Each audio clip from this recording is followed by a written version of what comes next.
જિંદગીમાં પહેલી વાર એક બંદૂક જોઈ, એ પણ આપણાથી ઊંચી ન થઈ એવી. અને આ સકડો તો હું અમારા ગામમાં દરરોજ જોઉં.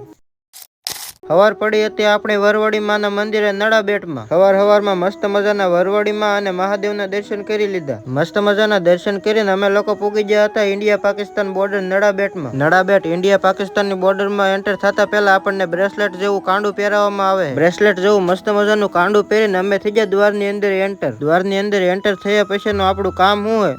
નવું જાણવાનું અને નવું જોવાનું. નવું જાણવા અને જોવા માટે થઈને અમે ચડી ગયા પરેડ ગ્રાઉન્ડમાં સૌથી ઉપર. કારણ કે જેટલું નડાબેટમાં જોવા લાયક છે ને તે બધું જ અહીંથી દેખાય છે. નડાબેટમાં બહાર બધું જોઈને અમે સીધા આવી ગયા મ્યુઝિયમની અંદર. મ્યુઝિયમની અંદર આવતાની સાથે જ ભારત પાકિસ્તાનની બોર્ડર પર આપણા જવાનો આપણી સુરક્ષા માટે ઉભા છે તે બોર્ડર જોઈ લીધી. મ્યુઝિયમની અંદર જોવા લાયક એવી ઘણી બધી વસ્તુઓ જોઈ લીધી છે. પહેલાની સંસ્કૃતિ આપણી જાળવી રાખે છે. મેં તો નડાબેટમાં ઘણી બધી વસ્તુઓ જોઈ લીધી, પરંતુ તમને 1 મિનિટમાં બધું ન દેખાડી શક્યો. તો પણ 1 મિનિટમાં તમે જેટલું જોયું હોય એ સારું લાગ્યું હોય તો એકવાર ફોલો જરૂરથી કરતા જજો.